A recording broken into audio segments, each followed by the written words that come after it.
Télérama, Cercle Polar, les dessous du roman noir. Bonjour et bienvenue dans le Cercle Polar. Bonjour Christine Ferniaud. Bonjour Michel. Alors 3 romans au menu aujourd'hui. Eva Dolan, Les chemins de la haine, c'est une anglaise. Une question de temps de Samuel Gailey, c'est un Américain. Gagné. Et Gilles Seban, Cirque mort, c'est un Français. Ah, pas mal. Pas mal, c'est assez éclectique. D'ailleurs, les histoires sont plutôt éclectiques. Les romans, les écritures sont tout à fait différentes. Donc vous aurez comme ça le choix en fonction de vos goûts et de vos couleurs préférées. Alors on commence par Eva Dolan, Les chemins de la haine, qui est publié chez Liana Levy. C'est traduit par Lise Garon. Alors Eva Dolan, en fait, on la découvre. C'est une anglaise, donc je l'ai dit. Elle est critique de polar au départ, puis elle est devenue écrivain. Elle a, si je ne m'abuse, déjà écrit 3 romans, et là, c'est le premier qui est traduit en français. Alors curieusement, Les chemins de la haine, c'est un peu accrocheur, on comprend pourquoi, mais le titre original, Long Way Home, c'est un roman qui est paru en 2014, me paraît plus subtil et plus proche d'ailleurs du travail d'Eva Dolan, parce qu'on n'est pas dans le thriller accrocheur, on est dans quelque chose de très subtil et complexe. En même temps, comme c'est quand même autour de la haine et que le personnage principal est un policier qui est spécialisé dans les crimes de haine, je trouve qui est d'ailleurs un domaine assez particulier, je trouve que c'est assez intéressant. Mais c'est vrai que c'est un peu... Voilà, bon. C'est normal, il faut essayer d'accrocher le lecteur. Il y a beaucoup de livres, il y a une surproduction de livres, donc il faut essayer de se faire remarquer. Alors ce premier roman se passe dans une petite ville de l'Est de l'Angleterre, post-industrielle, donc qui souffre pas mal. Ça commence, c'est terrible. C'est un homme qu'on retrouve brûlé vif dans un abri de jardin, en fait. On va vite découvrir que cet homme est étranger, qu'il est d'origine estonienne, et le couple propriétaire de la maison où il y a l'abri où on a retrouvé cet homme dit qu'en fait, il s'est installé là à leur insu, qu'ils ont essayé de le faire partir, qu'il n'a pas voulu. Et à partir de là, on va avoir 2 personnages d'inspecteurs de police qui vont enquêter. Alors c'est intéressant parce qu'ils sont anglais, installés en Angleterre depuis un moment, plusieurs générations, même pour Alors je ne sais pas comment on prononce Zigwitch, j'ai l'impression. Il me semble Zigic. Ou Zigic, Zigic, voilà. Il est d'origine serbe, mais voilà, il est très installé en Angleterre, mais son origine est intéressante. Et puis il est secondé par l'inspecteur Ferreira, qui elle est d'origine portugaise. Et c'est intéressant parce que les deux sont très différents.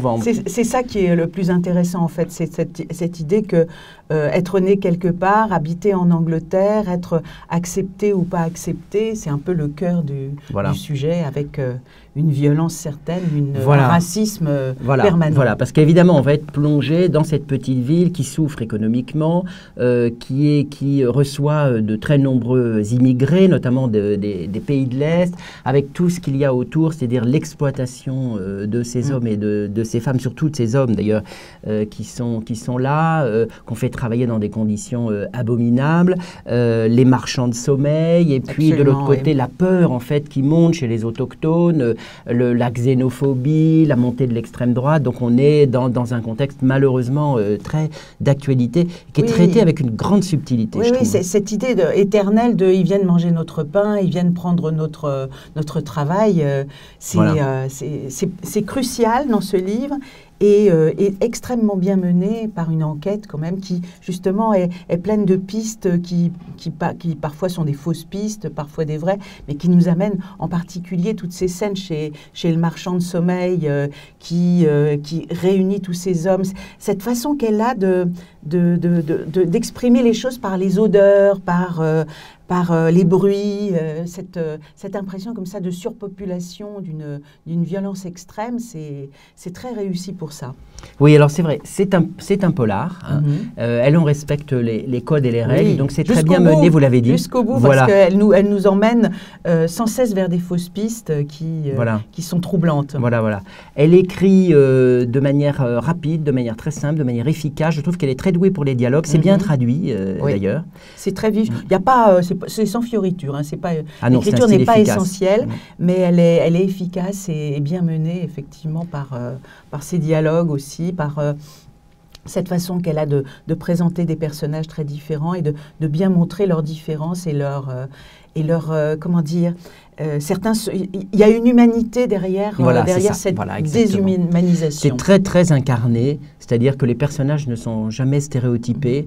Elle creuse, elle fouille, c'est des personnages qui existent vraiment. Ça, c'est très, très réussi. Et puis, je trouve que c'est quand même un roman qui est passionnant. On est vraiment... C'est une Britannique, mais ce n'est pas du tout la tradition britannique du polar à énigme. C'est un roman de procédure policière, mais c'est d'abord du roman noir. Dans la grande tradition américaine, et c'est un roman sociologique aussi, hein, effectivement. Et très politique. Tout à fait. Très politique, c'est un roman de critique sociale. Au total, vous l'avez aimé? Ça fait vraiment rêver d'aller passer ces quelques mois à Peterborough, qui est donc le lieu qu'elle a choisi, cette région qu'elle connaît bien. Oui, j'ai beaucoup aimé. Je trouve que la fin est il y a un petit... Enfin, je n'en dirai rien. Il ne faut pas dire la fin. Mais qu'est-ce que vous avez regretté? Peut-être qu'il y a une exagération vers la fin qui m'a un peu troublée, mais tout le livre est d'une extrême finesse et donne vraiment cette image comme ça, un peu parcellaire de la vie, avec les étrangers, être toujours un étranger, même ce policier qui est anglais de la 3e génération et qui se retrouve face à des Anglais qui continuent à le trouver un peu étranger sur les bords. Et c'est bien d'avoir choisi 2 policiers qui sont justement, elle, Ferreira, et lui, Zigic, être des gens qui ne seront jamais intégrés par ces Anglais de souche, comme on dit. Voilà. Ne disons pas comme ça, d'ailleurs, c'est un vocabulaire qui vous... Oui, mais ça correspond tout à fait. Exactement, vous avez raison. Ces personnages, exactement. Ce couple assez pitoyable qui a au bout du jardin cet homme qui va mourir. C'est vraiment ça. Ce ne sont même pas des méchants, des gens méchants, ce sont des imbéciles. Oui, c'est ça, exactement. C'est ce qui rend la lecture particulièrement forte. Ce que j'ai bien aimé, moi, chez les 2 personnages, c'est que lui, en fait, c'est pas du tout... parce qu'aujourd'hui, ça devient un stéréotype. C'est pas du tout un flic à la ramasse, alcoolique ou je ne sais quoi. Du tout, non. Au contraire, c'est un homme il a une famille, il est plutôt équilibré. À la limite, et c'est intéressant parce qu'elle peut inverser d'une certaine manière les stéréotypes de genre, c'est que c'est plutôt elle qui, à un moment donné, pourrait facilement faire le coup de poing ou partir un peu... c'est un roman qu'on peut recommander. Tout à fait. On ne va pas à Peterborough, mais on lit le livre. On lit le livre Eva Dolan, Les chemins de la haine, donc, qui est paru chez Liana Lévy, traduit par Lise Garon, et on la félicite parce que c'est très bien traduit. Alors maintenant, on va passer à un autre roman, anglo-saxon également, mais cette fois-ci américain, Une question de temps, de Samuel Gelley, l'auteur de Deep Winter, donc c'est pas totalement un inconnu. C'est vous qui nous le présentez, Christine. Mais oui, et j'en suis ravie parce que donc Samuel W. Gelley, je le dis bien. Oui, très très bien. Donc une question de temps. Enfin, Deep Winter, il y a quelques années, nous avait déjà beaucoup plu de la part de cet homme né en Pennsylvanie, n'ayant pas oublié tous certains paysages et le côté un peu bouseux, redneck de ses origines. Maintenant, il vit à Los Angeles, il est scénariste, mais il n'a jamais oublié que l'écriture était importante et le scénario, le travail cinématographique ne l'empêche pas du tout d'avoir cette écriture fine et puissante, parce que ce soit dans Deep Winter, où on avait un personnage un peu juste sur les bords qui était obligé de fuir parce que sa meilleure amie, celle qui le protégeait un peu, meurt et qu'il est le coupable idéal. Cette fois-ci, dans Une question de temps, c'est Alice, et qui a une 20aine d'années et qui ne peut pas oublier qu'un jour où elle gardait son petit frère, ce petit frère est mort dans des conditions effrayantes et elle se sent toujours coupable de l'avoir pendant quelques minutes perdu de vue parce qu'elle était adolescente et qu'elle avait autre chose à penser. Donc elle traîne cette mauvaise conscience. Alors elle est devenue barmaid, elle boit beaucoup trop et un jour elle se réveille dans un mobil-home avec le type avec qui elle est partie. Elle se souvient même plus très bien de qui il s'agissait. Et dans ce mobil-home, il y a de la drogue, il y a de l'argent, il y a des sales types, il y a des flics qui arrivent et elle doit fuir. Et c'est encore une histoire de fuite avec ce personnage-là. Et je trouve que même si finalement l'histoire, elle est assez simple, une fuite, des méchants qui la poursuivent, elle est plutôt gentille. C'est une fille extrêmement sympathique et je trouve que, j'imagine que vous avez été sensible au côté assez sentimental et assez construit de cette fuite qui, on le sait de toute façon, est infinie. Mais oui. Dites-moi, qu'est-ce que vous en avez pensé, Michel? C'est vrai que j'ai pris beaucoup de plaisir à la lecture de ce livre, parce qu'il est il sait faire, il s'y connaît en cliffhanger. Je le trouve un peu méprisant. Je trouve effectivement que finalement c'est un peu la même chose que Deep Winter. Effectivement, vous l'avez dit, une course contre la montre avec quelqu'un de plutôt gentil devant. Des affreux méchants derrière. Oui. Alors, c'est bien construit, c'est bien fichu, c'est vrai qu'on va jusqu'au bout. Je trouve ça donc efficace. Mais au sens aussi, cette phrase-là. J'aime pas. Je trouve qu'on sent quand même les ficelles. Effectivement, il est scénariste. Ah si, je trouve un peu, moi. Enfin, en tous les cas, il sait y faire. Et je suis un peu, après Deep Winter, je me dis, bon, encore un peu la même chose. Vous manquez de sensibilité. Énormément, oui, c'est vrai, c'est mon problème. Vous êtes vraiment un dur à cuire. Et donc, au total, je trouve ça quand même un peu vide, un peu vain. Bah oui. Donc, je trouve... Je crois que je vais pas terminer. Faudrait pas qu'il nous en fasse un troisième pareil, quoi. Ah non, je trouve voilà que mon point de vue. C'est vrai que c'est bien construit parce que ça tient un peu de choses. Et finalement, cette fille, elle fuit toujours des espèces de salauds. Mais je trouve qu'il y a comme il y a des retours en arrière, qu'il y a une construction peu à peu de ce personnage fragile et en même temps assez maligne. Et puis un peu de coup de poing, ça ne fait... Ah non, alors là, vraiment, je trouve trop... Mais c'est-à-dire, vous êtes quelqu'un d'extrêmement sensible et gentil, hein. C'est ça. C'est faux. C'est tout moi. Faux, mais bon. Alors, vous n'êtes pas très gentil vis-à-vis de la traductrice quand même, parce que vous ne l'avez pas citée. Il faut citer les traducteurs. Elle s'appelle Laura Derajinsky. Bravo. Et c'est bien traduit. Oui, c'est très très bien traduit. C'est ça. Une question de temps. C'est un grand plaisir et c'est un très bon livre. Voilà, c'est vrai que c'est un plaisir de lecture. Une question de temps de Samuel W. Gailey, qui paraît dans la très belle collection noire de Gallmeister. Et maintenant, on va avoir un roman français. Serons-nous d'accord? Ah, on va voir si on est d'accord. C'est là le suspense, en fait. On ne dit rien avant. Gilles Seban, Cirque mort, qui paraît... Rouergue, aux éditions du Rouergue, dans la collection Rouergue Noir. Alors, Gilles Seban est un nouveau d'une certaine manière pour le roman noir, mais évidemment c'est un écrivain qui a déjà une œuvre derrière lui, notamment plusieurs romans autobiographiques. Il a travaillé aussi sur Tony Duvert, sur Jean Genet. Il l'a pas oublié. On voit bien tous ces intérêts. C'est quelqu'un qui aussi d'une certaine manière, sans écrire des romans noirs, avait quand même flirté avec le genre, parce que dans Fête des Pères, en 2009, il était question d'un tueur en série, parce que dans Salamandre, excusez-moi, en 2014, il était question d'un meurtre. Alors cette fois-ci, on est carrément dans un roman de genre.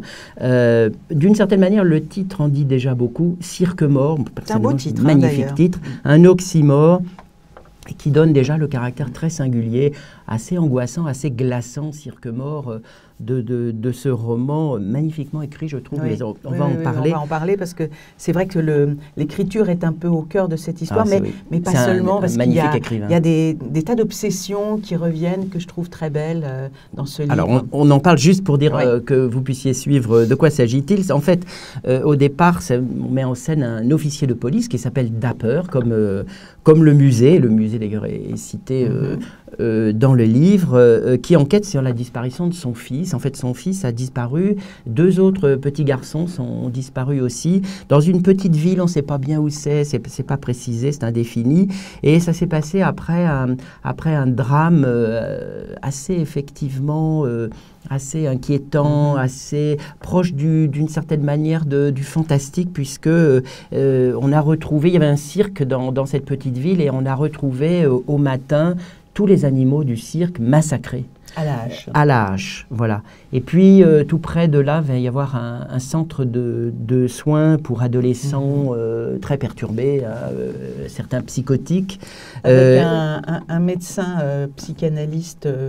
Très étrange, lui aussi. Très étrange, voilà, c'est ça. Donc voilà, on ne peut pas vous en dire plus, ça serait vraiment dommage, parce qu'il faut le lire. Voilà un petit peu, on a essayé de vous donner des éléments pour que vous voyez le... C'est un conte, d'une certaine manière, hein, où le merveilleux a une grande place, l'étrange, et j'ai trouvé, moi... Plus l'étrange que le merveilleux, même s'il y a un côté conte, Petit Pousset... un peu ça, oui, quand même, presque fantastique. Mais, moi, je trouvais la lecture addictive, c'est-à-dire ça, je l'ai lu d'une traite. Il ne faudrait pas aussi, avec ce côté étrange, fantastique, faire peur, parce que c'est un livre qui se lit aussi comme un livre policier, noir, passionnant, avec le désir d'aller jusqu'au bout, de comprendre ce qui se passe, même s'il a besoin effectivement d'un peu de cette étrangeté pour avancer dans l'histoire, parce qu'il y a un personnage d'un adolescent comme ça qui a peut-être des visions, qui sait peut-être des choses d'un autre monde, mais ce n'est jamais exagéré. Non, tout est suggéré, au contraire. C'est une suggestion très légère, très fine, qui nous entraîne, qui nous permet d'accepter justement cette étrangeté, sans qu'on ait l'impression qu'il est en train de nous raconter un conte de fées ou une fable terrible. Mais ce dosage est très intéressant, et lié aussi à ce que vous disiez au début, c'est-à-dire à une écriture qui, elle aussi, est d'une grande intelligence, d'une grande subtilité, dans chaque phrase, tous les mots comptent. Parce qu'effectivement, c'est pour un roman policier, d'ailleurs, c'est un livre court. Chaque mot compte, les phrases, chaque phrase est ciselée. C'est très, très belle écriture. Parce qu'on retrouve plusieurs fois dans ce livre, au moment où sont découverts les animaux, le père de Théo, le lieutenant, va prendre son fils dans ses bras et lui mettre la main sur les yeux pour l'empêcher de voir. Et ce geste-là de tendresse, de protection, est un geste finalement qui revient dans ce livre plusieurs fois et qui reste dans l'esprit de Ilias, cet adolescent qui sait ou qui ne sait pas, qui devine, qui rêve, qui voit des choses. Qui a quelque chose. Et je trouve que ces gestes, il les décrit très bien. Il y a aussi une manière de dire des choses sans les dire. C'est fort. Ah oui, c'est très très fort. Et puis, bien sûr, moi j'ai été très sensible au thème principal de ce roman, qui d'ailleurs traverse toute l'œuvre de Gilles Seban, à savoir les limites de la normalité, où est la normalité, où est la folie, etc.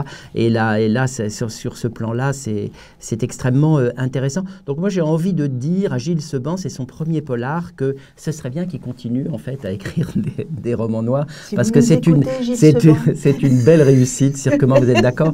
Et ça se lit vraiment d'une traite. Une fois qu'on est là-dedans, on peut absolument pas en sortir. Oui, il a bien saisi les codes d'un roman noir, et en même temps, il y apporte tout ce qu'il sait déjà d'ailleurs. Donc, c'est une belle nourriture. Voilà, et donc un très beau roman qui paraît aux éditions Rouergue Noir. Et juste pour finir, mais vous avez un livre que je connais bien ici. Voilà. En fait, alors ça n'est pas un roman, c'est un essai d'un spécialiste en fait du polar américain. Il s'appelle Benoît Tadier.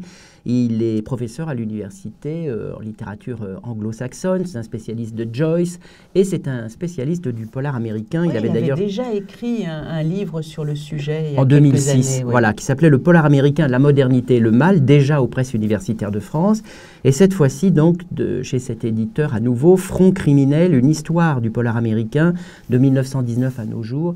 C'est extrêmement érudit et en même temps extrêmement facile à lire. Ouais, c'est très agréable. Il a toujours une écriture...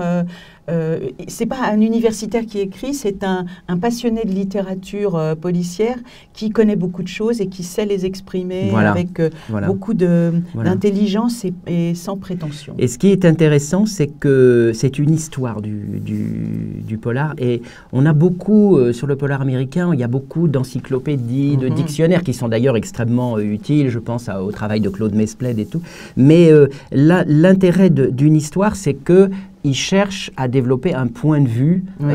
On démarre de l'origine de Hamed, Burnett, etc., pour venir jusqu'à nos jours, avec Westlake notamment et Elroy. Et donc, il développe un vrai point de vue, et notamment le fait que le polar américain a accompagné en fait la démocratie américaine, a accompagné la naissance, l'émergence de la langue même américaine dans les années 20. A beaucoup contribué en fait parce que le roman noir américain au départ, quand il était publié en pulp et même après dans les paperbacks, c'est-à-dire en édition de poche, il était lu par un très grand public, très vaste, et il a permis l'émergence d'écrivains qui sans doute n'auraient pas pu écrire sans cela, c'est-à-dire des gens qui n'étaient pas forcément passés par l'université et tout. Alors, ça n'a pas donné que des chefs-d'œuvre, on sait bien, mais il n'empêche que ça a permis de sortir quelques grands auteurs. Et puis c'est une vision effectivement de l'histoire américaine à travers ça, et puis une vision un peu pessimiste pour le présent, peut-être. Oui, alors, c'est vrai que vous verrez, il pense que d'une certaine manière, le polar américain aujourd'hui a perdu un petit peu ce qui faisait sa force, cette défense d'un idéal démocratique, en fait, dont j'ai parlé. Voilà, c'est vrai, c'est vrai. Donc, c'est vraiment une lecture que Christine et moi vous recommandons. Benoît Tadier, Front criminel, une histoire du polar américain aux presses universitaires de France. Et ben voilà, c'est fini. Voilà, on était presque d'accord. On était presque d'accord. Quand même, vous allez relire Samuel Galley pour la semaine prochaine, s'il vous plaît. Oh là là. Allez, je vais le lire en anglais cette fois-là pour être sûr. On se retrouve très bientôt avec des nouveaux livres. Avec plaisir. Voilà. Merci beaucoup, Christine. À bientôt. Bonne journée. Télérama, Cercle polar, les dessous du roman noir.